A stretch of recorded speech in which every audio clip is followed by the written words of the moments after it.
Bienvenue Polo, mi batro govana mi basomye beduna mo sona mi zire kakesi be le ke mi blando sanva be mi atrova dunya be wonaji le akpa vegon ya bija ho nyabe am pepe de ka ke so miabe nke mi yona be nyagbon pobe ele so baro du Togo eni senya dowoto do kosira ya me do subonle wagbo ebe dodo ya hen amakudomi le TV7 vejiji penu pomo aji leke be wona ele jason le kadodo mekudo adonyo to ke mi yona be Kofi Klige ele jano bianchi emira manya kudo miabe ame pepe Kofi Klige miawezon yo mazonincho egbe wedo dogbela sigbele ke ngbado egbe wona ele jano miadegbe ame kudo yovogbe ame ano français yovo mano mia DL fie le mia manya kudo mia be amekwe kele nyi senator Claude Koku Amegan nglezandea eso avocat alo nyi senator so Barreau du Togo egbale asoso ko yona be l'ordre des avocats e asoso ame ele ja manya kudo mi pa Kofi Klige ma aso enya chuchugbo no ne nya so do wezona mia be amekwe akengbe mia do wona nyi. OK. Bienvenue maître Claude Amegan. Merci monsieur Klige. Comment vous allez? Oui, je vais bien. Comment se porte l'ordre des avocats du Togo? L'ordre des avocats se porte parfaitement bien. Nous en remercions l'Éternel. Pourquoi un ordre des avocats du Togo? Oui, l'ordre des avocats du Togo, parce que pour être avocat, il y a des procédures. Et nous nous constituons en un ordre, c'est-à-dire que nous avons des règles et des principes auxquels nous sommes soumis au sein de l'ordre des avocats. Donc, tous ceux qui sont avocats au Togo doivent appartenir à cet ordre-là que nous appelons l'ordre des avocats. C'est des principes qui gouvernent le barreau,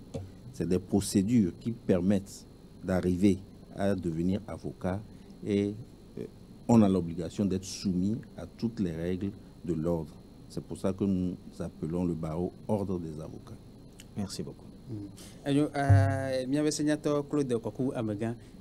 miawe zonzire kake nyagbon pobe le tanyagan ke mi timi le japompo so le ndekanya ele nyi gododore ke mi jawo le kosira ya me nyagbon ko bele sibele ke ye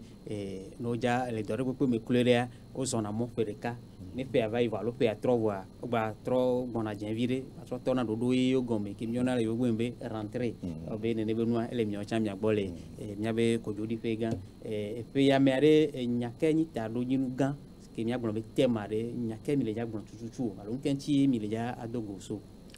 ta do nyinu ke mi ya so rentrer pe sibele ke mi blene avocat be do adosisen justice be do to adosisen e no we kaka do juillet mais on kwa mi honagbon le me vide les jours pas mais ne pouvez non newa mi honagbon lo mi ke tonde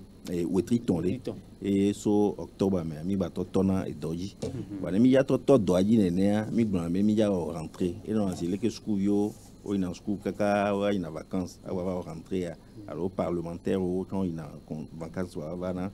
même chose be il vient bo pe mais mi ya rentrer mi sona tanyade danade ke nyabe susu enyina be mi akpota nyawa gbo le pe ami nwede alo pe ami nwede mi awenti do ne kojodo pea ne ba wate yi ko pe ne ordre des avocats wate yi ko pe tanya ke mi so dale pe ami nyibe accès à la justice au Togo, un droit universel pour tous e gomembe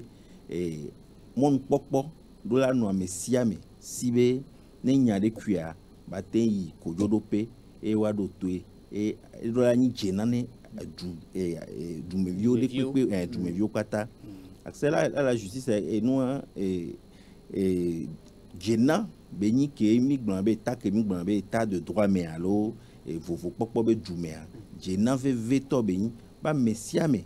dola don tete ke la nenya soya ba so justice mano vombe et tout le monde gamle ici o mano vombe ne ya o ma so nyana enwedo alo mo nyana enwedo mano vombe ne ya tamyo ayo kwa meke donya ejesi amede o la po ya be ndek pem le ici o enti ay matin justice to amdo la nyine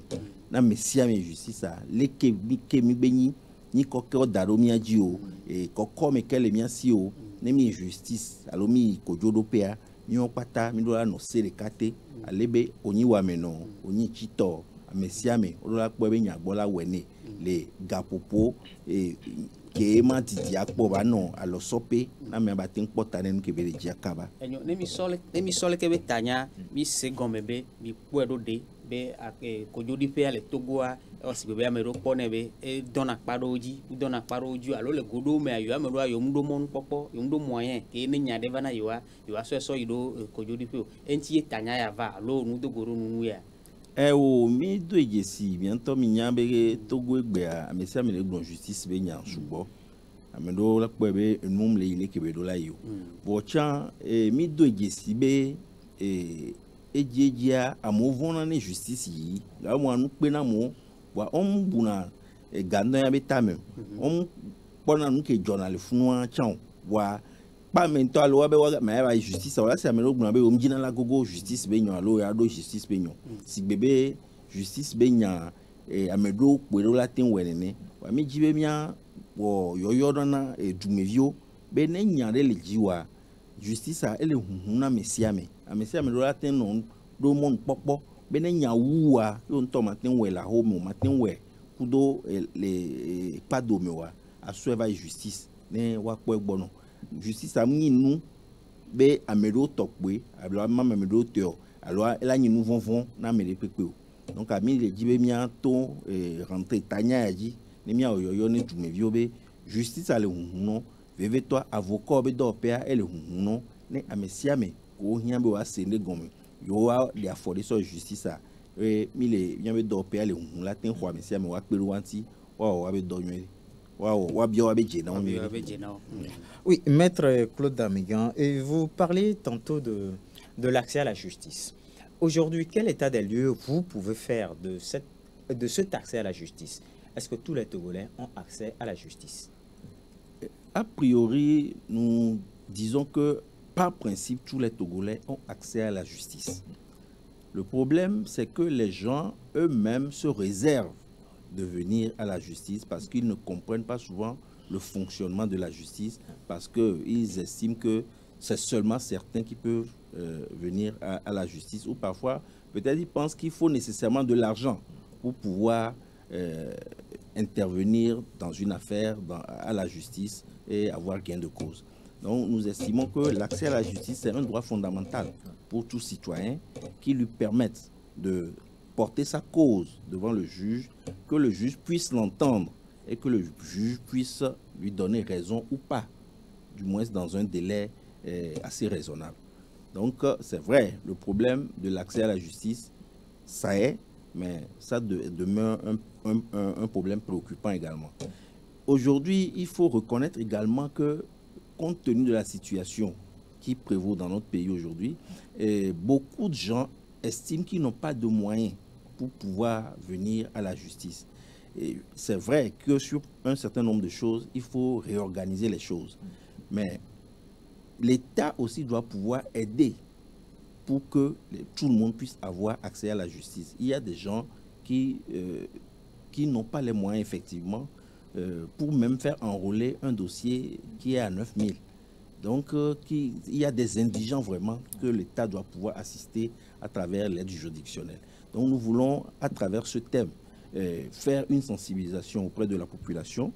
pour que les gens puissent se familiariser avec la justice et en même temps profiter de cette rentrée pour faire un plaidoyer auprès de l'État pour que l'aide juridictionnelle puisse être effective et qu'on puisse vraiment accompagner les gens qui ont besoin de cette justice mais qui n'ont pas les moyens de pouvoir saisir la justice.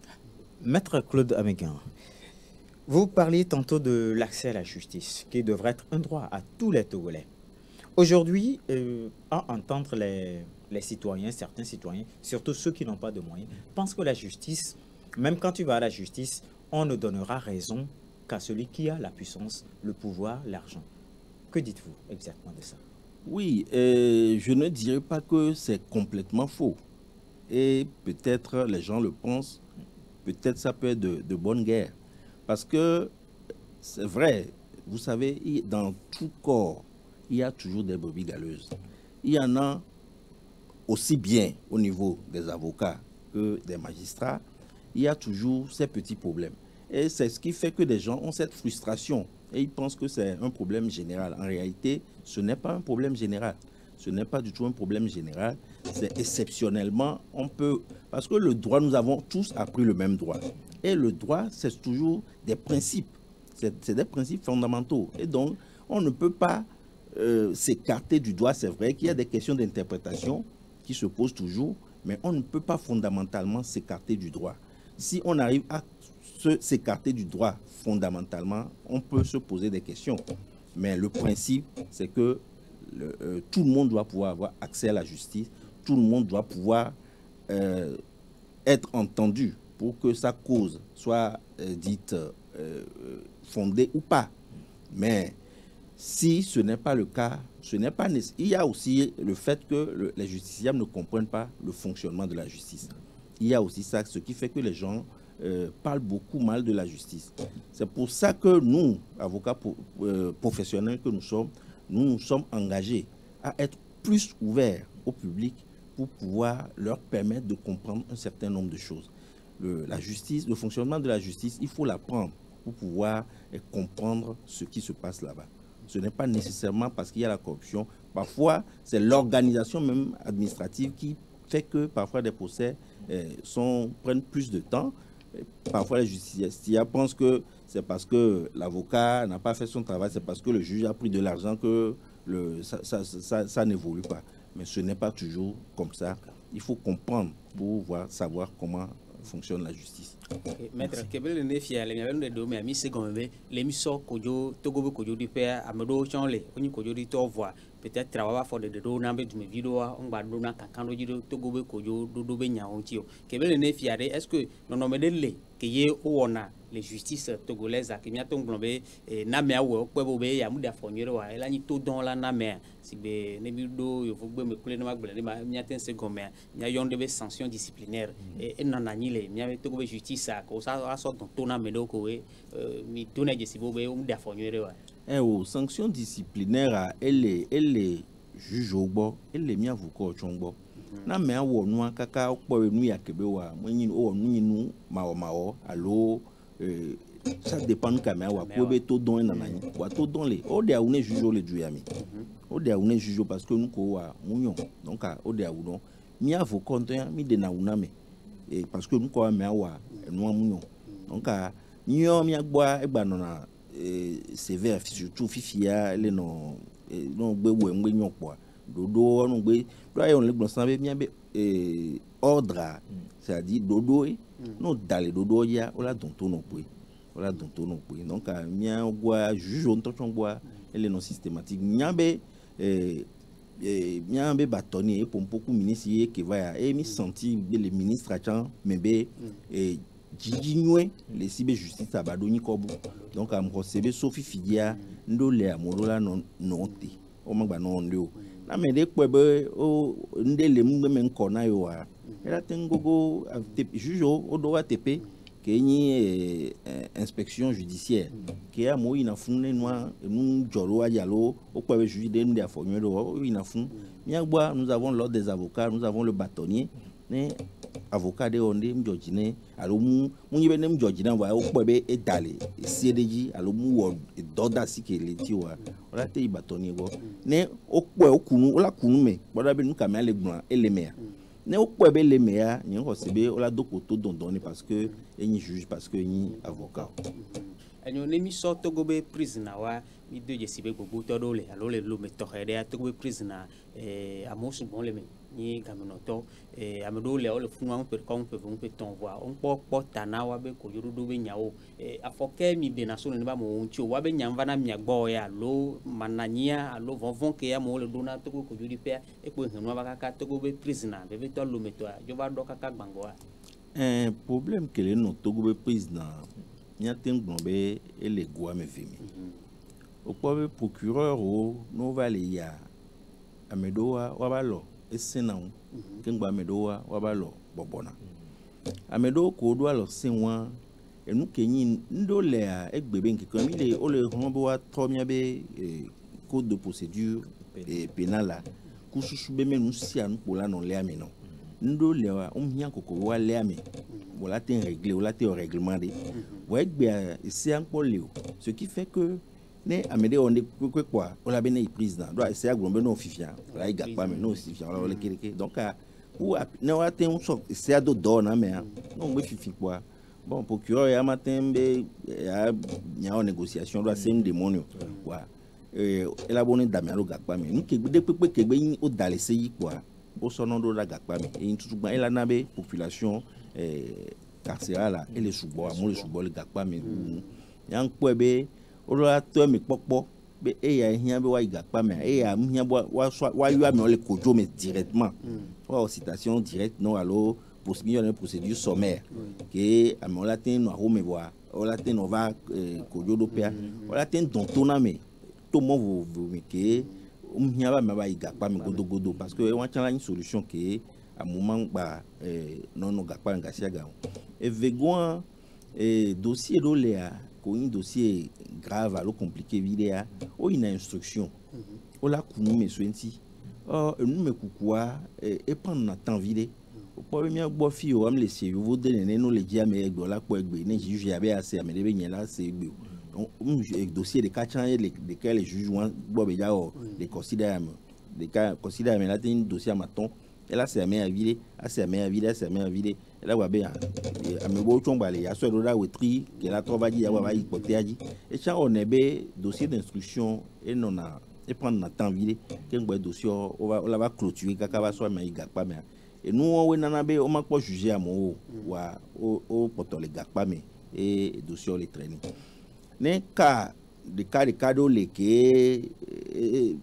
est tout venu il y a des sociétés civiles ou organisations de défense des droits de l'homme au garamo gogo na avocat au bon avocat be mais avec calé les ne wa pedonti donc yo nous on togbe mais ne nyeto ina be avocat ne no asio na avocat la siwa elle a tenu pas juge à kabakaba be dossier wa on ne no pone ba sono wa ne on tord de cas pour les pas me connaît kaka juge là poto kaka va donc coachan garmoa badaina muni bem le dila we wanu e do subo we chan nke non e we ne va na yami bwana mo be mi tenyi be aso avocat. Maître Claude Amégan, dans l'idée de faire une rentrée, vous avez des activités à mener, c'est-à-dire vous voulez rendre l'accès à la justice plus proche de la population. Tout à fait. Oui. Et quelles sont les activités que vous avez Déjà, depuis le vendredi passé, nous avons commencé par remettre cette organisation de la rentrée entre la main de Dieu, du Seigneur d'Allah. Oui. Et donc, le vendredi passé, nous avons eu à organiser la prière musulmane. Le samedi, une prière traditionnelle a été organisée, parce que la rentrée, nous avons déporté ça sur Kara. Donc, à Kara, on a fait la prière musulmane. Le samedi, la prière traditionnelle. Le dimanche, nous avons fait des cultes d'action de grâce dans plusieurs églises. Aujourd'hui, cet après-midi, déjà, nous avons une conférence sur le thème l'accès à la justice au Togo, et un droit universel qui sera animé par le ministre Trimois, Christian, et maître Yaovi Degli. Donc, déjà mercredi, plus tard, tous les avocats doivent se déplacer sur Kara, où nous devons continuer les activités. Et nous organisons des consultations gratuites à l'endroit de la population de Kara, ce qui permettra à toute la population de s'approcher de nous. Nous allons faire une porte ouverte sur le barreau qui permettra aux populations de demander des conseils ou de se renseigner plus, soit sur leur dossier personnel, soit sur le fonctionnement de la justice, soit sur autre chose qui concerne le droit. Et au même moment, nous organisons des plaidoiries gratuites pour ceux qui sont en détention, dont les dossiers sont en état d'être jugés. Et nous organisons des plaidoiries gratuites avec la collaboration du parquet de Kara, du tribunal de Kara. Et donc, nous allons défendre, c'est pas seulement Kara, mais aussi dans d'autres villes environnantes. nous allons défendre gratuitement ceux qui sont en détention, qui sont en conflit avec la loi, pour voir si nous pouvons faire libérer certains et faire désengorger la prison. Toujours le mercredi, en prélude à cette manifestation, à la rentrée solennelle à Kara, nous avions organisé des concours d'art oratoire et de plaidoirie à l'endroit des étudiants de l'université de Kara. Et donc, ce mercredi, à 15 h, nous allons procéder à la demi-finale du concours d'éloquence pour ces étudiants-là. Le mercredi, toujours, nous avons 23 jeunes avocats qui vont prêter serment pour rentrer dans le corps en tant qu'avocats stagiaires. Et donc, nous allons organiser également ce serment. Et le jeudi, nous allons faire la finale du concours de plaidoirie. Et le vendredi, nous allons procéder d'abord à un don à la prison, à la maison d'arrêt de Kara. Et après cela, nous allons faire la rentrée solennelle proprement dite ce vendredi. Le vendredi soir, nous aurons une soirée de gala. Et le samedi, une petite excursion pour nous permettre de connaître un peu plus la ville avant de revenir le dimanche. Okay. Bon, est-ce que ce qui retient mon attention, c'est les plaidoiries gratuites que vous organisez. Est-ce que vous avez des préférences, puisqu'il y a des prisonniers qui sont toujours en détention, mais qui n'ont pas encore été jugés? Est-ce que vous avez des préférences? Oui, nous n'avons pas de préférence. C'est le procureur de la République de Kara qui va organiser cela. En réalité, je l'ai dit tantôt, il s'agirait des dossiers qui sont en état d'être jugés. Oui. Parce que ceux qui sont en instruction, le dossier est toujours en cours d'études ou bien de renseignement au niveau du juge, d'information au niveau du juge. Oui. Et le dossier n'est pas encore en état d'être jugé. Oui. C'est seulement les dossiers qui sont en état d'être jugés ou des dossiers de flagrant délit qui sont disponibles, sur lesquels le juge peut statuer tout de suite. Donc c'est le parquet qui organise, qui voit les dossiers qui sont en état d'être jugés, et c'est ces dossiers qu'on met à notre disposition pour pouvoir intervenir et défendre ces personnes. Ok, merci. Maître Claude Amégan, mi nyabe peke dongbe alo peke mi dongbe dava ya mi wo mi ave rentré à mi no ane hobe filmé pe mi le gnobe mi no Kara bon ke wo e dodo omule no lomo mi ane ho mi vai Kara ane prochaine année mi ave jugume anko be Kara mi toji so Nglenzande avait le début avait Togo mi do baro de ka et baro e gombe avocat pata que les doigts et pour barouami et que bayona be ordre des avocats et judo mais attendo par exemple Odia attendo barreau de Paris, barreau de Marseille, ainsi de suite quoi togwam lolo na mi kaka mi ado barouami viko barreau de Kakpele nemi ni barreau de ka et gomeni be avocat pata barreau du Togo a au-delà wodo solo me kaka avec kolo senkase doit senkase tochon o rien avocat palimeto rien avocat sokoleto rien avocat dapango to o rien avocat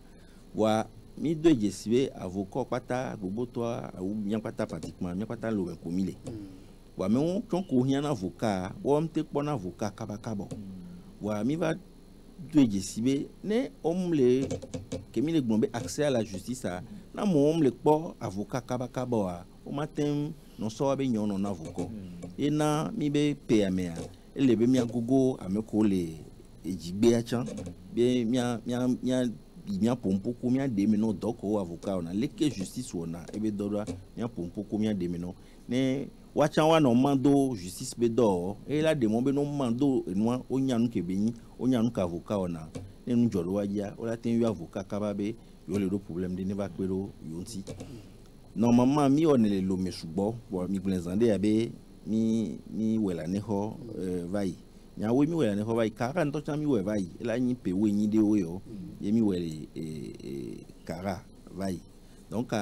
pe mi ba to le kara donc mi la ten we le togo be do quelqu'un mais normalement mi la we les régions patame et nous nyi na problème en vide garo mo nyi les que milieu à les doigts les que te peu les kakamia ten organisé rentrer les fonds est-ce que mon il doit mais bien ten sécuriser avocat be yi ku gbogbo est-ce que infrastructure les nemi fonds on la ten homia on les vonu de mer et nous mi pona na mi ten woné les régions patamo wa fi ko mi pobe ntetele et donc capacité d'accueil la ten les que événement quoi mité on les fonds les pays avaient rentré à mi to asi dodo de kao jiva izande ya mnya ba tro donku wa pataji na mi les mnya de gbeme ko les mnya sina rentré nous ko les mnya sina rentré à izande ya be so ni so fida gbe ke va ya howa mi to mnya be rentré à be wo non so le dasine mnya ola ma ou ala mi donc mi mia novi muslim toa mi biobo ni dogbedaro miata no wa yimede ne wa ala ne batin po ta ni avocat pata meme dagbe a edure pepe me mia me do me de mo be amesia me vovo popo le ne subo ameko na de ko no mi yiwa chan wa gbo meme dagbe bo wa chan one consider wa tu sinamine mia so nsia ndasi ne wa be nsensen ne no wa yi nwede consider gbe a mi church togo lo wa chon no church ne wa fanko yin lo mi atale ma ugbo wa dogbeda donc egbejo dagbe a we tro a ho wa mi ja o ta pepe grande le lo ame ke ngba ho ya ba jemo ikara mi jibe mi apompo so mu ke mi le gbonbe jena na mesia mi be batem so nya so ikojo me mi pe ami pepe lo le veve toi mi ministre Christian Trimois kudo maître ya obi degli wa we ja pompo a pompo na mi otra kudo accès à la justice anti kudagbe a mi la jo to avocat quelqu'un so déjà mi la jemo kudagbe avocat là non mi pata mi la non kara et kara mi ja consultation gratuite consultation gratuite egombe nebe tobe oleji la kunde me nyade le jio wom le potane o miale ko la le do miale ko la wedo wa nyale nyagban le pin wa ola tem agogomi benene do justice benya le ke do tukada ya leke alo nu ya kuhe o we le sie ola va mi la de nu no mi apompo ko mi afion aforope eye ni so wan ke kuda wan gbe ke a ya no vi ko le gapa me o po be wa be dossier a ele gbe soso wala tin ikojo me a mi la pliwata efemahe o ma hogare pepe la me pepe si o mi la pliwata mi apoda be mi atende ame do to le gapa me won ma kengbo ho bi va so mi mi to mi la idwa mi wo na de o mi jibe mi afion Karabe université yo leke opunampo le du topo alors le que avocat pour pour les bara mi jibe wa non place no exercice donc ami o dodokpo na étudiant poda be de mekewe do ntete ateno pompo la me domaine la pompo le en mauvais comment donc ami o dodokpo non quoi o khoamedo ameko o wewa mi nwa mi ho wa be nko dare ni so kuragbe won ameko ho dare la o demi final no demi final la wa ni so kuragbe won ke mi do avocat yeye blave voton o ya fi ajogbe o la ho si be stagiaire o nene o ya fi ajogbe aso todo aji donc wa chami la ho be ajogbe fian ni so kuragbe yo dagbe a mi lava o final ne concours d'éloquence à l'eau que le o la tem pompo a mi lava o be final ni so yo dagbe fi dagbe a mi ya o rentrer solennel là to et mila o miabe cérémonie allo wona que mi yona be rentrer en toi fidak be wan mila we fidak bebe de keme we so gavé wa de keme mila ba conférence so et nous accès à la justice anti les karachan et gaz si les cas gao me on mila be nana me ko le gars pas me les karabe prise na il y avait nana non fidak bo wane mi pa mi rentrer sur l'année là be ou non voir ou trop mais mi anto mi va kona ji vide même dak be mi la excursion alo mi a dit ça to nto me mi a bon nto me vide mi a jesi nto me nwele ba me consider be mi la trop boba. Merci beaucoup monsieur Claude Amégan. Pourquoi ces deux invités le ministre Christian Trémois et Jean Yahoubi Degli, pourquoi ces deux? D'abord, le ministre Christian Trémois, vous savez qu'il a été ministre des droits de l'homme pendant longtemps. Oui, et l'accès à la justice est une question de droits de l'homme. Oui. Et donc, nous les avons invités pour qu'ils puissent nous faire aussi donner son point de vue sur l'état des lieux de l'accès à la justice à ce jour, en tant qu'ancien ministre des droits de l'homme. Maître Degli, étant avocat, il frotte avec la justice tous les jours et je crois qu'il aura aussi son mot à dire sur ce qu'il a pu constater et nous faire l'état des lieux sur ce qu'il sait de l'accès aux droits de l'homme et nous dire et nous faire au même moment que les deux, puisque le ministre et moi étant membre du gouvernement aussi, Degli étant ancien membre du gouvernement, s'ils peuvent également nous proposer des solutions qui puissent vraiment régler la question de l'accès à la justice pour tous et si possible faire des plaidoyers auprès de l'autorité pour que cet accès puisse être chose effective dans notre pays. Merci. Maître Claude, miabe Togo be baroa ke miona baro du Togo a ebe rentrer yaba il sortira bebe nya emi le glon sande ya kadodo kele Togo be baro kudo du porteur to domo alo Togo to e wona dole de kasinu ina ya egbe a Togo be baroa ntoma ngale o dole do kwesi yo parce que egbe be nkeke me Togo be baroa o so e chaku uemwa be baro pata et c'est pata ke Togo be baro les engbe et pour les gens les UEMOA quelqu'un mais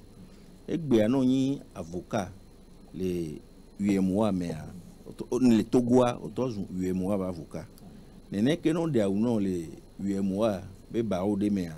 donc on va atteindre dans les jours peu mais les UEMOA be bawa no gbe la filière on m'atteindre va la filière et bien on atteint so non ni avocat les Togo yo remplir conditions ko dia wala tenju be do cabinet do benefa ano Togo wa no benefa ano Togo no Côte d'Ivoire fa ano Togo no du pata ko wele UEMOA mais wala teno me fa wa sans mu le nenio donc egbe Togo be ba wa le odoku baro potio keke et komi le be conférence des barreaux de l'UEMOA donc à Togo ba wa ngba le do prédication wa au-delà de ça il y a 1002 et non jumelage kudo barreau de les par exemple Colmar mia ko mi ona do va na fie mi chami na fun bedeme a Togo ba voko quelqu'un oui Colmar et ko ja on va rentrer mi chami ya we fia un jour ma wa tamio bobolo la wa enyo dodo me mi propose ko plaidoirie gratuite de nyanti zandeya leke be ja zonro tutu est-ce que karabe prise na tord de pour ya bénéficier allo bon na brecha ci télé da pango allo mi aba lo aja ida pango be prise na cha mango be prise na allo leke allo so tu boy prise na leke bele do oui leke be ya ido ko be fi leke organisation judiciaire ale la lo ko jodo pe bodo do le a fiko odo ola gbado ba le na mo dana do fi allo do na ko jona me ko le gakpa me fi a fi ke prise non le a funu ko le do ko jona le par exemple nemi so kara villa Kara villa prison les fun prise dans les Kara et du coup trop de Kara wa prise dans ba le funu prise dans le funu donc au matin ba do kojo les du homme wa no wonde les du ko trop de Kara mais on la le va Karabe président. Donc, on a mis les Karabe président. Et elle a tenu d'ouler que Didi les Karabe, on va négocier et sauf nous, les Karabe président. Mais il a tenu ouais chambre Yanefa. Donc, on a Karabe top. D'apangwa nous que là des fois, doit d'akango chambre président les. Et nous que là des fois, il y a le cola, on va à déplacement dans vos corps, on va chauffer, aïe d'apangwa. Et quand on prend temps pour la désorganiser. Mon ami na karakou mto me pour miya tenchi. Agno le miabe rentré à Kemi ya toji le majiji miare quel est engagement allo quel est dynamique ni le dilawo na Togo vio pata ne wardo confiance le Togo justice a dio ou le mio ya miagbo si be lawyer ala avocat nenia et nous que les vvd na mia e mi tanya Kemi soa parce que mi jibe Togo vio wa mon justice be nyanti mia no ndare no et si mia be batoni ya par exemple que les fia mi créer un bureau d'écoute et les gens n'ont pas en permanence car des peu gamé ne nyande chou pata no va ordre des avocats voilà dododa bureau de permanence à mais que les fous ne conseil de les belanawa là non conseil ne affordo pd la fion les que va affordo pa donc nous am les namisson donc non les jin de pe pa quand on la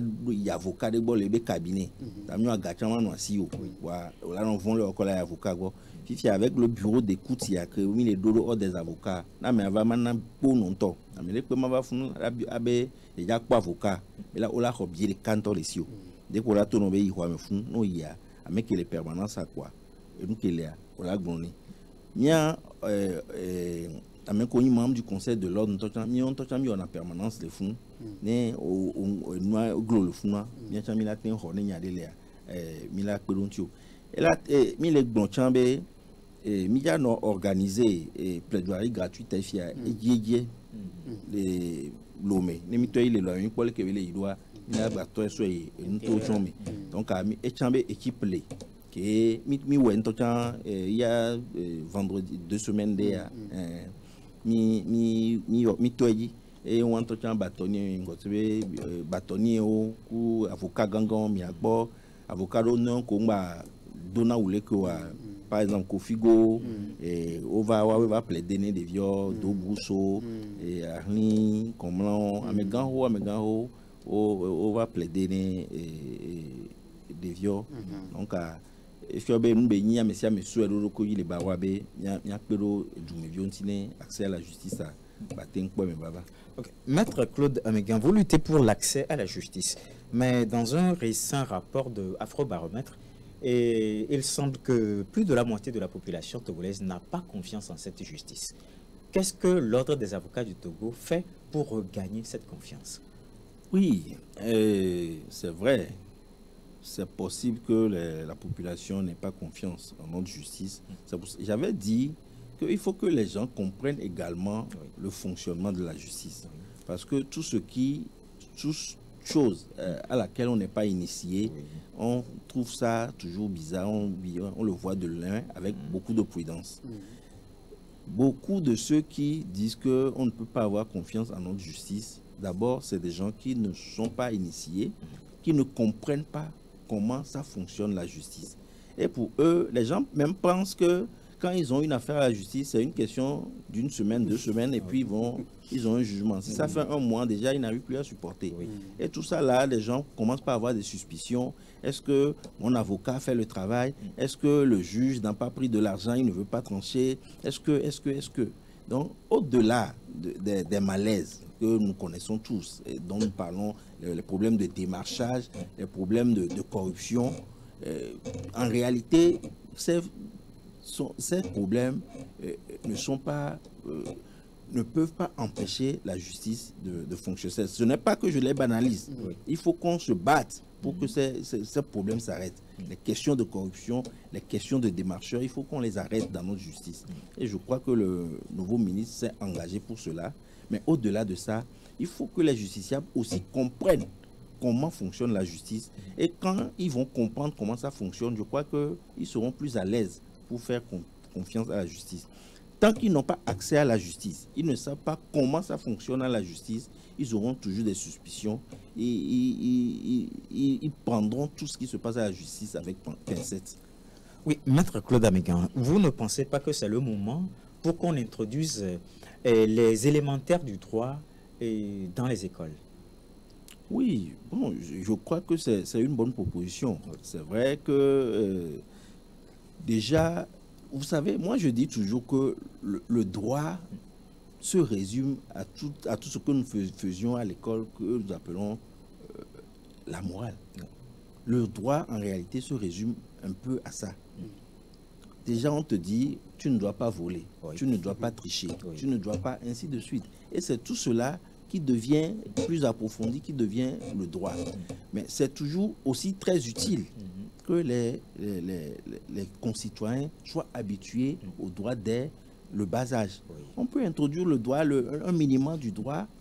dans les écoles primaires. Déjà, on peut commencer à partir de CM1, CM2, peut-être au collège. Ce n'est pas grand-chose, mais les élémentaires du droit pour permettre aux gens de comprendre comment, ce qu'on appelle le droit et comment ça fonctionne dans la société. Merci. Maître Claude, les miens me redoutent mi tassignare dit eva les engado me be quand dialo manque de confiance de les noms. Tu me vis balo kudo mi avec kojo di pe gan do me. Fifiare ne mi so enyawan mi no enyawan dia mi apo be amedo wa no to no me do me wonto jinala asoko jona wa do ko oglan be saji amo jina se faire justice en même temps pedo donc be va ya nyabe keke o me ngbale joyo no bo le fia file kwa taya kudo no ko kuna kone kwa o sonya zere ka obene ya me ko jome alo le 2 semaines kwa yo ba trop pone nene be for de ware nyakemi po la glosso enchi bombe amon nyana le ke justice a bedo wa zona eje ya me gbogboro nyane o ena ne o sonya ba justice ona no be mom le sona o ka ba o si bele ko gbon fia na me akpo we ne ile me a ne ba so justice fia ngeke masuton ele na ga jujo wala da sira wa gba wa le keleke ento ya yo régler ze ka wa no be ya nto be ya wenene a o to chon ya gba to jese u meke la wa akpo fi ko awon gibe akpo la me yo wa o la jo be no funa ame ave tepe wa tamyo aponya we jo enti ne enya de pepe chan o matebe ento ya do kojo ne do kwe o evegwa nu gan kemi la gba bio amowa enyi be ola no ja gba wa confiance ne wa justice a wa nyale ke be fonctionner na do eye nu tongoa ele vvdb miabe système politique a ni no do debe jujo wa no do kojo le vovo popo me e wa chan le vvd nto ele vvdb jujo wa no do kojo le vovo popo me juja ma pression on a jujo di gado mo pression surtout ne veni dossier politique a o la po no juge la po no agban le ke wa matin gbon parce que o us to fie o gbon le ke to fie e rogbe da si to fie donc ne juge a kan ba chaka e kan la fon ne ba gbe e kan e so ku viole la e la be a protéger e be vio donc matin nko be ne wa e ko be la wa e la nyanwe ne be e nu am laisser me garo mo to kan ne mam nyina nu politico wa ta mi ola be amegan ya leke e la me abakpaji e do nu nyame e be ne o leke ba ola tota gbone justice a e jona e won pata jona waga kere justice de kak bo le miansi mi nsouve yo la be e amu ona nwero e ala wa nwere justice de kak bo nyaba jogbe fefia wa ele si bebe nyako be yimi gbona ra ya me ne va nyibe pression va le va normalement ne mi se ajogbe ko mi fiona gome mi ndekpe ndo la mi c'est ça le problème mi de gbla ami avocat to ami e kan ro me ba nya fi ken le fia amere ko nya so téléphone ko ne de nya so téléphone fia yombe ma o dole ki a ma o dole ki o nya do nya le ki ne we ga mo amuro la yo la mettre à leur place amuro la yo que mo na me yo la yo va mettre à sa place wa juge il n'est pas dans la même situation fiora do to yani donc contrainte gbogbo de le e menon zazame ko le parquet a contrainte gbogbo le mi senego menon et on le gombe bote la soji dudu a changbo emi le ji état de droit ntotoa mindola da si jujo wa o wa be do sigbeleke o ple le kesi agbonbe onewe e o la vobe ne yo wonya leke yo sokojo leke le senoi e soa e matin kukide maba no menai o la ba da de ve daro para kanja alo filebe parce que il prend décision avec on pata wa ton vont année et nana meke l'incono et glono be wele kia normalement il a ten gbelo o ma on de pe no voir e me sonu la bavane e me sonu a vona la gila semene on tient gila protéger le quoi sinon na mesia me la webe donnu dia normalement du me violo la quand lo bien justice dit enyo maître kengbe mia so kaka bia miabe doa mbapa dia lo miabe doa o me mi le vovovovo mi do avocat o mi do magistrat o notaire o huissier o me kawo no na baro am avocat ko no na baro avocat ko no na na baro mi avocat pa no baro monsieur me do huissier do abe chambre notaire do abe chambre magistrat do conseil supérieur de la magistrature avocat ko no na baro. Enyo mido apena maître Claude Kokou Amegan et no mianchi eso e baro du Togo eni avocat le baro du Togo pompo sokudo dodo ko le wanchi na wabe rentrer ke jole yato le kosira ya me mido apene ni bado apena miabe hado to Kofi Klige e do yovogbe na mi emi so senu subongo me yovogbe pa mido apena mi o chan le miabe ji fenu po mo gbo mi bioso mi agbo be mi apoto no mianchi do egbeto ni pa eso mi la gbadogo le dunya bo na me bye bye.